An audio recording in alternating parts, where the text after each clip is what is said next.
रसूलिहिल करीम अम्मा बाद फाऊज़ु बिल्लाहि मिनश्शैतानिर रजीम बिस्मिल्लाहिर रहमानिर रहीम या अरहमर राहिमीन या ज़ल जलाल वल इकराम या मालिकुल मुल्क अस्सलातु वस्सलामु अलैका या सय्यदी या रसूलल्लाह अस्सलातु वस्सलामु अलैका या हबीबल्लाह।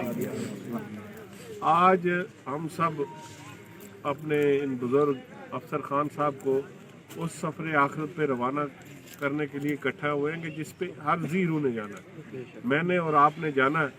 इसलिए ये जनाजे में जो शिरकत है ये एक फ़र्ज़ किफ़ाया भी है और इससे हमें सबक भी लेके जाना है कि ये दुनिया आर्जी है। जिस तरह अभी कारी साहब फरमा रहे थे कि हमें अगले लम्हे का नहीं पता कि अगले लम्हे में, वो कहते हैं सामान 100 बरस का पल भर की खबर नहीं। बाहर अफसर खान साहब ने भरपूर ज़िंदगी गुजारी, बैरून मुल्क रहे, यहाँ पे कारोबारी तौर पे इन्होंने बाज़ार में अच्छी शोहरत पाई, सियासी और समाजी खिदमात लोगों की। अभी मैं कैप्टन अफसल साहब से बात कर रहा था, ये चंद लोग जो हैं ये बाज़ार की रौनक थी। तो आस्ता आस्ता ये जो हमारी रौनकें हैं, ये जो हमारे बुज़ुर्ग हैं, इनसे हम लोग महरूम हो रहे हैं। और ये बुज़ुर्ग जो हैं ये जब तक घर में रहते हैं ये नेमत रहती है और इनके आने से घर में बरकतें होती हैं और उनकी जो औलाद अपने वालिदैन की, अपने बुज़ुर्गों की खिदमत करें वो बहुत ही खुश नसीब होती है। आजकल हम वो कहते हैं कि हम किसी से दुआ कराने के लिए इधर जा रहे हैं और उधर जा रहे हैं, घर में जो सबसे बड़े पीर फकीर बैठे हैं उनको छोड़ के हम दाएं बाएं, वहाँ पे भी जाना चाहिए, लेकिन बेसिक बुनियाद जो है वो ये है।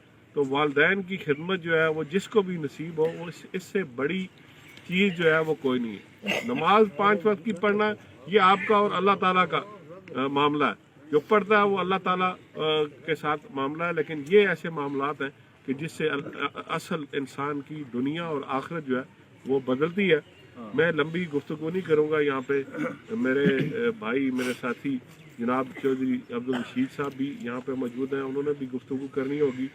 ये अफसर खान साहब हमारे बुज़ुर्ग थे, उस बुजुर्गी के हवाले से मैं आप सबसे ये गुजारिश करता हूँ कि बाज़ार में वैसे तो ये बड़े हंसमुख थे, लेकिन बाज़ार में कारोबार के दौरान, लेन देन के दौरान, कोई और मामलात के दौरान, बरादरी के मामलात के दौरान अगर कोई कमी बेशी इनसे हो गई हो तो आप फी सबीलिल्लाह इनको माफ़ करें। मैं इसी के साथ, इसी दुआ के साथ कि अल्लाह ताला इनकी मग़फ़िरत करे, इनकी कब्र को कुशादा, रोशन और मुनव्वर फरमाए, जन्नतुल फ़िरदौस में आला अलीयीन में मुकाम अता फरमाए और लवाइकीन को सब्र जमील अता फरमाए। व आखिरु दावाना अल्हम्दुलिल्लाहि रब्बिल आलमीन।